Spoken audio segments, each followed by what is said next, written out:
बिस्मिल्लाहिर्रहमानिर्रहीम। अस्सलाम वालेकुम डियर स्टूडेंट्स, उम्मीद है आप सब लोग खैरियत से होंगे। आज के लेक्चर में हम रिव्यू एक्सरसाइज का क्वेश्चन नंबर 4 और 5 करेंगे। क्वेश्चन नंबर 4 में हमने मैक्सिमम वैल्यू फाइंड आउट करनी है और कंस्ट्रेंट्स हमें दी हुई हैं। इसी तरह क्वेश्चन नंबर 5 में हमें मिनिमम वैल्यू जो है फंक्शन की वो फाइंड आउट करनी है इन कंस्ट्रेंट्स को सामने रखते हुए। तो आज के लेक्चर का आगाज़ करते हैं क्वेश्चन नंबर 4 की स्टेटमेंट से। क्वेश्चन नंबर 4 की स्टेटमेंट है find the maximum value of function हमें दिया गया है G of X Y is equal to X plus 4y subject to the constraints. जो हमें कंस्ट्रेंट्स दी हुई हैं वो X plus Y less than equal to 4, X greater than equal to 0 and Y greater than equal to 0। Exercise 5.2 के related ये question है। तो उसमें हमें जो फंक्शन दिया जाता था वो z की शक्ल में भी दिया जाता था और एफ ऑफ एक्स वाई की शक्ल में। तो यहाँ पे थोड़ा सा चेंज है कि वो जी ऑफ एक्स वाई की शक्ल में दिया गया है, तो ये फंक्शन को ज़ाहिर कर रहा है, इससे कोई फ़र्क नहीं पड़ता। तो इसमें जो अब ये वाली जो दो कंडीशंस हैं इनको हम डिस्कस कर चुके हैं एक्सरसाइज 5.2 में, कि इसका जो मतलब होता है दोनों कंडीशंस का, इनका मतलब होता है कि हमने रिस्ट्रिक्ट रहना है, महदूद रहना है। एक्स वाई को जो हमारे पास प्लेन होती है उसमें जो फर्स्ट क्वाड्रेंट होता है उस तक हमने महदूद रहना है। इन दोनों कंडीशंस का ये मतलब है। इनइक्वालिटी जो है यहाँ पे हमें एक दी हुई है, तो अब एक इनइक्वालिटी की मदद से हमने जो है वो इसका फिजिबल रीजन जो है वो फाइंड आउट करना है। तो इसी इनइक्वालिटी को हम लेके तो क्वेश्चन का आगाज़ करते हैं। X plus Y less than equal to 4 है। तो सबसे पहले हमें इसे 1 का नाम देके इसकी एसोसिएटेड इक्वेशन जो है वो लिखनी है। तो associated equation of 1, associated equation हम इनइक्वालिटी से जो लिखते हैं x plus y is equal to 4। तो इस एसोसिएटेड इक्वेशन की मदद से हम एक्स इंटरसेप्ट और वाई इंटरसेप्ट की मदद से ए और बी पॉइंट्स फाइंड करते हैं, जिससे हम लाइन ड्रॉ करते हैं। तो सबसे पहले हम एक्स इंटरसेप्ट इसकी मदद से फाइंड आउट करेंगे एक्स इंटरसेप्ट के लिए हम y को 0 पुट करते हैं इस एसोसिएटेड इक्वेशन में। तो इसमें अगर हम y की जगह पे 0 पुट करें, इस y की जगह पे हम 0 लिख दें इज इक्वल टू 4, तो x प्लस 0 जो है ये x होगा। तो x की वैल्यू आ जाएगी 4। तो इससे जो हमारे पास पॉइंट बनेगा, पॉइंट ए हम उसको नाम देंगे पॉइंट को, और वो हमारा बनेगा x की वैल्यू 4 है और y की वैल्यू 0 है। तो ये हमारे पास ए पॉइंट बन गया है। अब नेक्स्ट बी पॉइंट के लिए हम y इंटरसेप्ट को फाइंड करेंगे। तो y इंटरसेप्ट के लिए हम x को 0 पुट करते हैं इसी एसोसिएटेड इक्वेशन में। अब हम x को 0 पुट करेंगे y इंटरसेप्ट के लिए। तो x को 0 पुट करना है इसी एसोसिएटेड इक्वेशन में, x plus y is equal to 4 हमने लिख लिया है। इसमें अब हमने x की जगह पे 0 पुट करना है। तो अगर हम x की जगह पे 0 लिखें और फिर 0 को y में ऐड करें तो y आ जाएगा, तो y इज इक्वल टू 4 आएगा हमारा आंसर। तो हम उसको b पॉइंट का अगर नाम दें तो वो हमारे पास बनेगा कि x की वैल्यू 0 है और y हमने फाइंड आउट किया है 4। तो ये दूसरा पॉइंट बन गया है 0, 4। तो अब इन दोनों पॉइंट्स की मदद से हम लाइन ड्रॉ करेंगे, लेकिन जब लाइन ड्रॉ करेंगे तो उसकी शेडिंग किस तरफ होगी उसका हमें पता चलेगा टेस्ट पॉइंट से। तो हम यहाँ पे टेस्ट पॉइंट जो है वो लेते हैं। तो टेस्ट पॉइंट हम लेते हैं ओरिजिन। तो हम जो रीजन है 0, 0 उसको पुट करेंगे इस इनइक्वालिटी में x plus Y less than 4 में, और देखेंगे कि उसका रिज़ल्ट कैसा आता है। तो अब इनइक्वालिटी को हम लिखें x plus Y less than 4। तो इसमें x की जगह और y की जगह अगर 0 पुट किया जाए, 0 प्लस 0, तो 0 प्लस 0 0 होगा, 0 लेस देन 4। तो हमें ये देखना है कि क्या ये रिज़ल्ट ट्रू होता है। 0 एक पॉजिटिव नंबर से लेस है तो ये ट्रू है, क्योंकि 0 जो है वो तमाम पॉजिटिव नंबर से लेस होता है। इसका मतलब है जो लाइन हम ए बी की मदद से ड्रॉ करेंगे उसकी शेडिंग जो है वो टूवर्ड्स ओरिजिन होगी, ओरिजिन की जानब हम उसकी शेडिंग करेंगे। तो अब इसके ग्राफ को अगर हम देखें, क्वेश्चन नंबर 4 के जो हमें पॉइंट्स मिले हैं उसके ग्राफ को अगर हम देखें, तो ग्राफ अब हम इस तरह जो है इसका ड्रा करेंगे कि जो हमारे पास एसोसिएटेड इक्वेशन थी उसको अगर हम देखें, तो एसोसिएटेड इक्वेशन जो थी हमारे पास वो थी x plus y is equal to 4। तो इससे हमें जो दो पॉइंट मिले ए और बी, तो उन पॉइंट्स को हम लिख लें। ए पॉइंट हमें मिला है 4 0 और बी पॉइंट मिला है 0 4 क्योंकि उन पॉइंट की मदद से अब हमने लाइन ड्रॉ करनी है 4 0 और 0 4, और इसका जो टेस्ट पॉइंट का जो रिज़ल्ट आया था वो ट्रू आया था, तो इसका मतलब है कि हमें जो शेडिंग है वो ओरिजिन की तरफ करनी है। तो अब सबसे पहले अगर ए पॉइंट को देखें कि जिसमें हमें एक्स की वैल्यू 4 चाहिए और वाई की वैल्यू भी 4 चाहिए, दोनों की पॉजिटिव। ए पॉइंट से हमें एक्स की वैल्यू मिलती है पॉजिटिव 4, तो ये पॉजिटिव साइड है एक्स की, तो यहाँ पे ये 4 है। और बी पॉइंट जो है उसमें हमें वाई की वैल्यू 4 चाहिए पॉजिटिव, तो ओरिजिन के ऊपर वाई की वैल्यूज पॉजिटिव होती हैं, तो ये वाई का 4 है। तो अब इन दोनों पॉइंट्स में से पास होती हुई हम लाइन ड्रॉ करेंगे 4 4 से। तो इनमें से पास होती हुई अगर हम लाइन ड्रॉ करें तो ये हमारे पास लाइन आ जाएगी। इसके दोनों तरफ हम एरो बनाएंगे और इसके साथ इसकी एसोसिएटेड इक्वेशन हम लिख देंगे, जो कि है x plus y is equal to 4। तो इसमें जो पॉइंट्स अब हमारे पास बने हैं, ये वाला जो 4 है ये ए पॉइंट था, तो ए पॉइंट हम लिखेंगे अब इसकी जगह पे, और वो होगा ए पॉइंट होगा 4 0, यानी x की वैल्यू है और y की वैल्यू 0 है। इसी तरह जो बी पॉइंट हमें मिला है जो y की वैल्यू है, तो बी पॉइंट हमारे पास होगा 0 4, यानी x की वैल्यू 0 होती है y पे और y की वैल्यू जो है वो 4 है। अब एक ही हमारे पास लाइन यहाँ पे बनती है, और ये वाली जो दो कंडीशंस हैं x greater than equal to 0 और y greater than equal to 0, इसका मतलब है कि हमने फर्स्ट क्वाड्रेंट में तक महदूद रहना है, फर्स्ट क्वाड्रेंट से बाहर नहीं जाना। तो इसकी शेडिंग को अगर हम देखें, जैसे इसका रिजल्ट हमने चेक किया था कि वो ट्रू आया था टेस्ट पॉइंट का, तो इसकी शेडिंग ओरिजिन की तरफ होगी इस लाइन की, लेकिन फर्स्ट क्वाड्रेंट में रहते हुए। वैसे तो इधर भी शेडिंग होगी इसकी, लेकिन चूंकि ये कंडीशंस हैं तो हमें फर्स्ट क्वाड्रेंट में ओरिजिन की तरफ, ये हमारा ओरिजिन है, इसकी तरफ हमें इसकी शेडिंग करनी है। तो ये हम टूवर्ड्स ओरिजिन शेडिंग कर रहे हैं, क्योंकि इसके टेस्ट पॉइंट का जो रिज़ल्ट है वो ट्रू आया है, तो ओरिजिन की तरफ हम इसकी शेडिंग कर देंगे। ये हम इसकी शेडिंग कर रहे हैं टूवर्ड्स ओरिजिन, और लाइन के नीचे ओरिजिन की तरफ इसकी हम शेडिंग करेंगे। इस क्वेश्चन में हमें सिर्फ एक लाइन दी गई है, दूसरी लाइन हमें नहीं दी गई, तो इसी की मदद से हमने ये जो शेडिंग वाला हिस्सा है हमारा फिजिबल रीजन वो हमने फाइंड किया है। अब इसके हम कार्नर पॉइंट्स को देखेंगे कि इसमें हमारे पास कार्नर पॉइंट्स क्या हैं। तो कार्नर पॉइंट्स को अगर देखें तो एक हमारे पास है 4 0, एक कार्नर पॉइंट 4 0 है, एक हमारे पास ये ओरिजिन है 0 0, ओरिजिन 0 0 होता है, और एक भी हमारे पास पॉइंट है कार्नर पॉइंट। तो तीन हमारे पास कार्नर पॉइंट हैं। तो यहाँ पे अगर हम लिखें कॉर्नर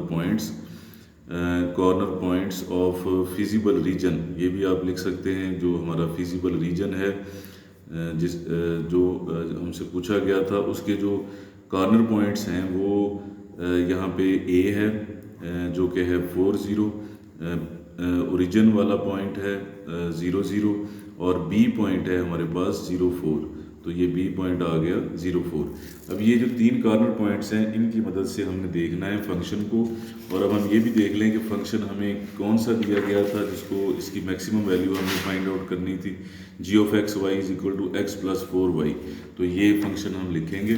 फंक्शन हमें दिया गया था G of X Y is equal to G of X Y is equal to X plus 4 Y. तो यहाँ पे हम लिख लेंगे G of X Y is equal to X plus 4 Y. तो इसकी हमें मैक्सिमम वैल्यू जो है वो फाइंड आउट करनी है, देखना है कि किस पॉइंट पर इसकी मैक्सिमम वैल्यू आती है और कितनी इसकी मैक्सिमम वैल्यू आती है। तो अब हम देखें ये बारी बारी जो पॉइंट्स हैं ए ओ और बी, ये हम इसमें पुट करेंगे और इसकी वैल्यू को चेक करेंगे। इसे हम नाम दे देते हैं 2 का। तो अब सबसे पहले हम पुट जो ए पॉइंट है 4 0 उसको पुट करेंगे इन इक्वेशन 2। तो अगर हम इक्वेशन 2 में पुट करें, मतलब x की जगह 4 और y की जगह पे 0, तो यहाँ पे x की जगह पे हम 4 लिखेंगे और y की जगह पे 0। इस साइड पे भी अगर x की जगह पे 4 लिखा जाए और y की जगह पे 0 लिखा जाए तो 4 0 0, 4 में 0 ऐड करें तो हमारे पास आंसर आएगा 4। तो 4 0 पॉइंट पर जो फंक्शन g है ये हमें वैल्यू देता है 4।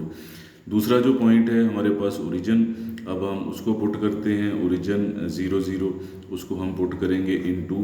तो अगर 2 को हम आसानी के लिए दोबारा लिख लें, G of X Y is equal to X plus 4y, तो इसमें अगर हम x की जगह और y की जगह 0 लिखें, x और y की जगह 0, यहाँ पे 0, y की जगह पे 0, 0 को 4 से मल्टीप्लाई करेंगे 0 पे, उसको 0 में ऐड करेंगे 0, तो इसका मतलब है कि 0 0 पे जो फंक्शन की वैल्यू आती है वो आती है 0। एक पॉइंट अब हमारे पास रह गया है बी पॉइंट, तो अब हम बी पॉइंट में ये वैल्यू पुट करेंगे, बी पॉइंट की वैल्यू इस फंक्शन में पुट करेंगे और देखेंगे कि उसका आंसर कितना आता है। तो अब हम लिखेंगे put B 0 4 in equation number 2। तो इक्वेशन नंबर 2 हमारे पास है G of X Y is equal to X plus 4y। तो यहाँ पे हम लिख लेंगे एक्स प्लस 4y। तो अगर हम इनकी वैल्यूज़ अब लिखें तो x की जगह पे 0 और y की जगह पे हमने 4 लिखना है। तो अगर x की जगह पे 0 लिखा जाए और y की जगह पे 4 लिखा जाए, x की जगह पे 0 और y की जगह पे 4, और उनको मल्टीप्लाई करें तो 4 4 ज़ार 16, 0 ऐड करें 16 में, तो ये हमारे पास 16 जब प्लस 0 करेंगे तो 16 आंसर आ जाएगा। इसका मतलब है 0 4 पे जो वैल्यू आती है, 0 4 पे हमारे पास वैल्यू आती है 16। तो ये तीसरी हमारे पास वैल्यू है जो फंक्शन ने हमें दी है। तो अब अगर हम बाकी वैल्यूज़ को भी देखें, उसका एनालिसिस करें, तो एक हमारे पास वैल्यू आती है 4 0 पे, 0 0 पे 0 आती है और 0 4 पे 16 वैल्यू आती है। तो अब हमें देखना है कि हमारा जो फंक्शन है जी ऑफ एक्स वाई, इसकी मैक्सिमम वैल्यू कितनी है। तो ये इसकी मैक्सिमम वैल्यू है 16 और 0 4 पे ये वैल्यू आती है। तो अब हम लिख सकते हैं कि जो हमें फंक्शन दिया गया था यानी जी ऑफ एक्स वाई जो कि इक्वल था x प्लस 4y के इक्वल था, हैज़ मैक्सिमम वैल्यू, उसकी मैक्सिमम वैल्यू है मैक्सिमम वैल्यू, और वो कितनी है मैक्सिमम वैल्यू 16, और किस पॉइंट पर है, एट पॉइंट B, जो कि हमने B नाम रखा था 0 4, एट B पॉइंट 0 4। तो ये इसका आंसर होगा। हमने उसकी मैक्सिमम वैल्यू भी बताई और किस पॉइंट पर जो है उसकी मैक्सिमम वैल्यू वो भी हमने उसमें बताया। अब हम चलते हैं इसके क्वेश्चन नंबर 5 की तरफ। Find the minimum value of the function 3x plus 5y subject to the constraints x plus 3y greater than equal to 3, x plus y greater than equal to 2, और हमें ये 7 कंडीशंस दी हुई हैं जो first quadrant के लिए हम use करते हैं। तो अब हमें 2 इनइक्वालिटीज़ दी हुई हैं, 2 लाइनें इसमें बनेंगी, तो इसको अब हम करते हैं सॉल्व। तो ये इसको 1 का नाम दें इस इनइक्वालिटी को, इसको 2 का नाम। तो सबसे पहले हम एसोसिएटेड इक्वेशन लिखेंगे, एसोसिएटेड इक्वेशन ऑफ इनइक्वालिटी 1। तो इसको अगर हम लिखें x plus 3y is equal to 3, तो इस एसोसिएटेड इक्वेशन की मदद से सबसे पहले हम x इंटरसेप्ट को फाइंड करेंगे, जिसमें हमें पुट करना है y को 0 के इक्वल। तो अगर हम इसमें y की जगह पे 0 लिखें, 0 को इस 3 पे मल्टीप्लाई करें तो यहाँ पे 3 आएगा, 0 आएगा। तो 0 को जब x में ऐड करेंगे तो x आएगा। तो x इज इक्वल टू 3 हमारे पास वैल्यू आ गई है x की। तो यहाँ पे a पॉइंट हमारे पास बन जाएगा, जिसमें x की वैल्यू 3 है और y की वैल्यू 0 है। इसी तरह अब हम y इंटरसेप्ट की मदद से दूसरा पॉइंट जो है वो फाइंड करेंगे, जिसके लिए हमें x को 0 पुट करना है। तो इसी एसोसिएटेड इक्वेशन को अगर हम लिखें x plus 3y is equal to 3, और अब हम x की जगह पे अगर 0 लिखें और नेक्स्ट स्टेप में 0 को 3y में ऐड करें तो 3y आएगा। 3 मल्टीप्लाई हो रहा है तो दूसरी साइड पे जाके 3 डिवाइड हो जाएगा। तो 3 1 ज़ार 3, तो y की वैल्यू हमारे पास आ जाएगी 1। तो इस तरह जो दूसरा पॉइंट हमारे पास बनेगा जिसमें x की वैल्यू 0 है और y की वैल्यू 1 है, इन दोनों पॉइंट्स की मदद से हम लाइन ड्रॉ कर सकते हैं, लेकिन उसकी शेडिंग का जो है वो चेक करना है, तो उसके लिए हम टेस्ट पॉइंट लेते हैं। तो टेस्ट पॉइंट हम लेते हैं ओरिजिन को। तो अब हमने जो ओरिजिन है 0 0 उसको हमने पुट करना है जो इनइक्वालिटी 1 हम डिस्कस कर रहे हैं उसमें, यानी x plus 3y greater then 3 में। तो अब हम इसमें पुट करते हैं x plus 3y greater then 3। तो अगर x की जगह और y की जगह 0 पुट किया जाए, इसमें x की जगह भी 0 और y की जगह 0 अगर हम पुट करें तो 0 को 3 पे मल्टीप्लाई करेंगे 0, फिर 0 में ऐड करेंगे 0, 0 ग्रेटर देन 3, एक पॉजिटिव नंबर से क्या ज़ीरो ग्रेटर होता है ये हमें देखना है। तो ऐसा नहीं है, ज़ीरो पॉजिटिव नंबर से ग्रेटर नहीं होता। तो ये हमें एक फॉल्स रिजल्ट मिला है। इसका मतलब है इसकी जो शेडिंग होगी इस लाइन की ये ऑपोजिट टू ओरिजिन होगी। तो अब हम नेक्स्ट इनइक्वालिटी को डिस्कस करें, फिर हम इनकी लाइनें ड्रॉ करेंगे। नेक्स्ट इनइक्वालिटी जो हमारे पास है x plus y greater than equal to 2। तो इसकी भी एसोसिएटेड इक्वेशन को हम लिख लें। एसोसिएटेड इक्वेशन ऑफ 2, इसका 2 हमने नाम रखा था। तो इसकी एसोसिएटेड इक्वेशन होगी x plus y is equal to 2। X plus y 2 जब हमारे पास आ गया है तो अब हमने इसकी मदद से x इंटरसेप्ट और y इंटरसेप्ट फाइंड आउट करना है। तो सबसे पहले हम x इंटरसेप्ट फाइंड आउट करते हैं इस एसोसिएटेड इक्वेशन की मदद से, जिसके लिए हमें पुट करना है y को 0। तो अगर हम y को 0 पुट करें इस एसोसिएटेड इक्वेशन में x प्लस 0 y की जगह पे 0 पुट करें, 0 को x में ऐड करेंगे तो x ही आएगा हमारा answer, x is equal to 2। तो यहाँ पे जो c पॉइंट हमारे पास बनेगा, c हम उसका नाम रखेंगे, वो बनेगा 2 0, यानी x की वैल्यू 2 है और y की वैल्यू 0 है। नेक्स्ट अब इसी एसोसिएटेड इक्वेशन की मदद से हमने y इंटरसेप्ट फाइंड आउट करना है, जिसके लिए हमें x को 0 पुट करना है। तो इसी एसोसिएटेड इक्वेशन को अगर हम लिखें x plus y is equal to 2, अब x की जगह पे अगर हम 0 लिखें तो y की वैल्यू हमें 2 मिलेगी, और जो नेक्स्ट हमारा पॉइंट बनेगा d वो बनेगा x की वैल्यू 0 होगी और y की वैल्यू 2 होगी, तो वो बनेगा 0 2। तो ये हमारा नेक्स्ट पॉइंट होगा। इन दोनों पॉइंट्स की मदद से हम लाइन ड्रॉ करेंगे, लेकिन हमारा मसला फिर शेडिंग का होगा, तो जिसके लिए हमें टेस्ट पॉइंट को लेना है। टेस्ट पॉइंट हम ओरिजिन को लेते हैं 0 0 को और उसे पुट करते हैं। अब हम इनइक्वालिटी 2 डिस्कस कर रहे हैं, यानी x plus y greater than 2, ये वाली इनइक्वालिटी। तो ये इनइक्वालिटी वाला इसका हिस्सा हम लेके x plus y greater than 2, x की जगह 0 और y की जगह 0 पुट करेंगे, 0 0। तो 0 प्लस 0 अगर हम 0 और 0 को ऐड करें तो ये हमारे पास आ जाएगा 0। तो 0 ग्रेटर देन 2, तो 0 एक पॉजिटिव नंबर से ग्रेटर नहीं होता, तो ये फॉल्स है। इसका मतलब ये ट्रू रिजल्ट नहीं आया। इसकी भी जो शेडिंग होगी ये अपोजिट टू ओरिजिन होगी, दोनों रिजल्ट हमारे पास फॉल्स आए हैं। तो अब हम चलते हैं इसके ग्राफ की तरफ, जहाँ पे हम लाइनें ड्रॉ करेंगे। कुछ इन्फॉर्मेशन हमारे पास है जो यहाँ पे लिखी हुई है कि जो पहली एसोसिएटेड इक्वेशन थी उससे हमें a और b पॉइंट मिले थे 3 0 और 0 1, और जो दूसरी हमारे पास एसोसिएटेड इक्वेशन थी उससे हमें c और d पॉइंट मिले 2 0 और 0 2। तो अब सबसे पहला पॉइंट अगर हम देखें 3 0, तो 3 0 को अगर हम लें पॉजिटिव 3 है और y की वैल्यू 0 है, तो पॉजिटिव 3 हमें यहाँ पे मिलेगा। ये हमारी पॉजिटिव वैल्यू है x पे, ओरिजिन की राइट साइड पे ये हमारा ओरिजिन है।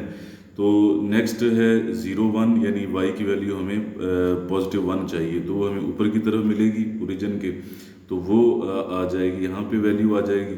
तो अब 3 और जो 1 है हमारे पास उसमें से पास होती हुई हमने लाइन जो है वो ड्रॉ करनी है। तो अगर उसमें से पास होती हुई हम लाइन ड्रॉ करें 3 और 1 में से, तो ये हमारी लाइन होगी, और इसकी जो एसोसिएटेड इक्वेशन होगी वो होगी x plus 3y is equal to 3। तो इसमें पॉइंट्स आपको हम लिख लें, ये a पॉइंट है 3 0 और ये हमारे पास b पॉइंट बनता था 0 1। इसकी शेडिंग जो है, चूँकि हमने इसका जो टेस्ट पॉइंट है उसका रिजल्ट देखा वो फॉल्स आता है, तो इसकी शेडिंग ऑपोजिट टू ओरिजिन होगी ऊपर की जानब, तो वो हम बाद में करते हैं। तो अब दूसरी लाइन को अगर देखें तो उसमें सी पॉइंट जो है उसमें x की पॉजिटिव 2 वैल्यू चाहिए, तो ये x की पॉजिटिव 2 वैल्यू है। y की भी हमें पॉजिटिव 2 वैल्यू चाहिए d पॉइंट में, तो ये y की पॉजिटिव 2 वैल्यू है। तो अब 2 और 2 में से पास होती हुई हम लाइन ड्रॉ करेंगे, ये हमारी दूसरी लाइन होगी। तो इसकी एसोसिएटेड इक्वेशन भी हम इसके साथ लिख देंगे, जो कि होगी x plus y is equal to 2। इसकी शेडिंग की तरफ चलते हैं, तो दोनों लाइनों के जो हमें टेस्ट पॉइंट है उनके रिजल्ट फॉल्स मिले हैं। ये हमारे पास ओरिजिन है, इसका मतलब ये जो x plus 3y is equal to 3 वाली लाइन है इसकी शेडिंग ऑपोजिट ओरिजिन होगी ऊपर की तरफ, और जो x plus y is equal to 2 वाली लाइन है इसकी भी ऑपोजिट ओरिजिन होगी ऊपर की तरफ। लेकिन जो कंडीशंस हमें कंस्ट्रेंट्स दी हुई हैं x greater than equal to 0, y greater than equal to 0, तो इसका मतलब है कि हमने फर्स्ट क्वाड्रेंट में रहना है। तो फर्स्ट क्वाड्रेंट में रहते हुए दोनों लाइनों के ऊपर वाला हिस्सा जो है वो हमारी शेडिंग में आएगा।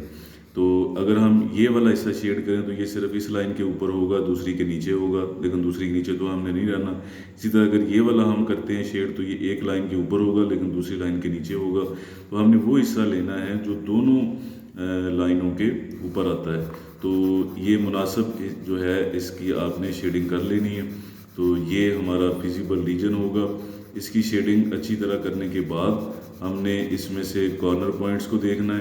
कॉर्नर पॉइंट्स को देख के फिर हमें जो फंक्शन दिया गया है और इस क्वेश्चन में जो फंक्शन है उसकी हमें मिनिमम वैल्यू फाइंड करनी है। तो तमाम कॉर्नर पॉइंट्स को बारी बारी हम फंक्शन में पुट करेंगे और देखेंगे कि कहाँ पे इसकी वैल्यू जो है वो मिनिमम वैल्यू आती है हमारी फंक्शन की जो हमें दिया गया है। तो इसके कॉर्नर पॉइंट्स को अगर देखें तो कॉर्नर पॉइंट जो हमारे पास है वो एक कॉर्नर पॉइंट ये बनता है 3 0। एक कॉर्नर पॉइंट वो पॉइंट है जहाँ पर दोनों लाइनें इंटरसेक्ट करती हैं, और एक पॉइंट 2 पे जो है यानी ये पॉइंट था 0 2 डी पॉइंट, जिसमें x की वैल्यू 0 थी और y की वैल्यू 2 थी। तो इसमें अब हमारे पास a पॉइंट और वो पॉइंट जहाँ पे इंटरसेक्ट कर रही हैं और d पॉइंट, तो ये हमारे कॉर्नर बनते हैं इस फिजिबल रीजन के। जो लाइनों को अगर हम देखें तो ये x वाली लाइन है, ये फिर लाइन जा रही है दूसरी x+3y वाली लाइन, ये फिर x+y वाली लाइन और फिर y की तरफ ऐसे जा रहे हैं। तो ये हमारे कॉर्नर पॉइंट्स हैं। तो इसमें जो ये वाला कॉर्नर पॉइंट है जो जहाँ पे दोनों लाइनें इंटरसेक्ट कर रही हैं इसका हमें नहीं पता। तो हमने d तक नाम रखे हुए हैं तो इसका नाम हम e रख लेते हैं, और ये हमें सबसे पहले फाइंड करना है। और ये फाइंड होगा जो दोनों एसोसिएटेड इक्वेशनें हमें दी हुई हैं उनको सॉल्व करके, यानी x+y = 2, x+y = 2, और जो दूसरी लाइन हमें दी गई है x+3y = 3, x+3y = 3, इन दोनों एसोसिएटेड इक्वेशंस को हमने सॉल्व करना है। तो फिर हमें x और y की जो वैल्यू मिलेगी वो हमारा e पॉइंट होगा। तो इसको सॉल्व करने का तरीका ये है कि x जो है वो सेम है उनके कोएफिशिएंट, तो अगर हम सिर्फ सब्ट्रैक्ट कर दें तो यहाँ पे अगर हम लिखें कि बाई सब्ट्रैक्टिंग, तो अगर हम सिर्फ सब्ट्रैक्ट कर दें तो इससे साइन चेंज हो जाएंगे, नीचे वाली जो हमारे पास इक्वेशन होगी, जिससे x से कैंसिल हो जाएगा, 3 नेगेटिव हैं 1 y पॉजिटिव हैं तो माइनस के 2 y बचेंगे। इधर 3 नेगेटिव हैं माइनस के और 2 जो है ये प्लस के हैं, तो यहाँ पे -1 आएगा इसका आंसर। 3 में से 2 निकालेंगे और जो साइन है वो बड़ी वैल्यू वाला आएगा यानी माइनस। तो अब यहाँ माइनस ख़त्म करने के लिए हम मल्टीप्लाई करेंगे, मल्टीप्लाइंग बोथ साइड्स बाई -1। तो अगर हम -1 से मल्टीप्लाई करें दोनों साइडों को तो ये प्लस हो जाएगा और दूसरी साइड पे भी 1 प्लस हो जाएगा। 2 मल्टीप्लाई हो रहा है तो दूसरी साइड पे जाके डिवाइड होगा, तो हमारे पास वैल्यू आएगी y की 1/2। तो ये y की वैल्यू हमारे पास आ गई। अब हमने क्या करना है कि हमें जो ये वैल्यूज़ मिली हैं दोनों, अभी y की हमें वैल्यू मिली है, x की वैल्यू हमने फाइंड आउट करनी है। x की वैल्यू फाइंड आउट करने के लिए हम इक्वेशन 1 या 2 की हेल्प लेंगे। तो अगर हम इक्वेशन 1 को देखें तो यहाँ पे हम लिखें फ्रॉम इक्वेशन 1। इक्वेशन 1 को अगर हम लें तो उसमें ये अगर हम वैल्यू पुट करें y की, x+y = वो है 2, तो इसमें अगर y की जगह हम पुट कर दें 1/2, जो हमने वैल्यू फाइंड की है 1/2, तो 1/2 को फिर हम दूसरी साइड पे ले जाएंगे राइट साइड पे। तो अगर इसको राइट साइड पे हम ले जाएं तो उस साइड पे जाके ये माइनस हो जाएगी वैल्यू, इसके नीचे 1 होगा, 2 और 1 का एलसीएम होगा 2 को 1 पे डिवाइड करें 2 आंसर आएगा, उससे ऊपर 2 से मल्टीप्लाई करें तो 4, 2 को 2 पे डिवाइड करें तो 1 आंसर आएगा, 1 को 1 से मल्टीप्लाई करेंगे 1, 4 में से 1 अगर सब्ट्रैक्ट किया जाए तो 3 आंसर आता है और नीचे 2 है। तो इस तरह x की वैल्यू हमें 3/2 मिल जाएगी। तो y की वैल्यू 1/2 मिली है। तो वो जो e पॉइंट है जिसको हम डिस्कस कर रहे थे, e पॉइंट हमारे पास बन जाएगा x की वैल्यू 3/2 और y की वैल्यू 1/2। ये वो पॉइंट है जहाँ पर दोनों लाइनें एक दूसरे को इंटरसेक्ट करती हैं। तो अब अगर सभी कॉर्नर पॉइंट्स को लिखा जाए यहाँ पे जो फिजिबल रीजन के कॉर्नर पॉइंट्स बनते हैं, तो यहाँ अगर हम लिखें corner points of feasible region, तो फिजिबल रीजन के अगर कॉर्नर पॉइंट्स लिखे जाएं तो वो हमारे पास होंगे, एक ए पॉइंट है जो कि 30 था, ए पॉइंट 30, और एक हमारे पास ये ई पॉइंट है जो दोनों लाइनों ने इंटरसेक्ट किया, वो अभी हमने उसकी वैल्यू फाइंड की है 3/2, 1/2, और एक हमारे पास ये डी पॉइंट है 0, 2। तो एक हमारे पास डी पॉइंट है 0, 2। तो ये 3 कॉर्नर पॉइंट्स हमें मिले हैं जिनको हमने फंक्शन में पुट करना है, जो हमें दिया गया था। तो फंक्शन जो क्वेश्चन के अंदर हमें दिया गया था, जिसकी हमने मिनिमम वैल्यू फाइंड करनी थी, वो हमें दिया गया था x + 5y, f(x, y) 3x + 5y। तो फंक्शन हमारे पास था f(x, y) = 3x + 5y। तो इसमें अगर हम वैल्यूज़ को पुट करें बारी बारी, इसका नाम हम रख लेते हैं 3। तो अगर 3 नाम रख के इसमें अगर हम वैल्यू को पुट करें, सबसे पहले हम पुट करें a को, तो यानी पुट a जो है, a को अगर हम पुट करें 30 इन इक्वेशन 3, यानी x की जगह पे 3 और y की जगह पे 0। तो इसमें अगर हम पुट करें x की जगह पे 3 और y की जगह पे 0, तो x की जगह पे 3 और y की जगह पे 0, तो 3 3s are 9, 5 0 0 0 और 9 को ऐड करेंगे तो 9। तो 30 पे जो वैल्यू आती है फंक्शन की, वो आती है 9।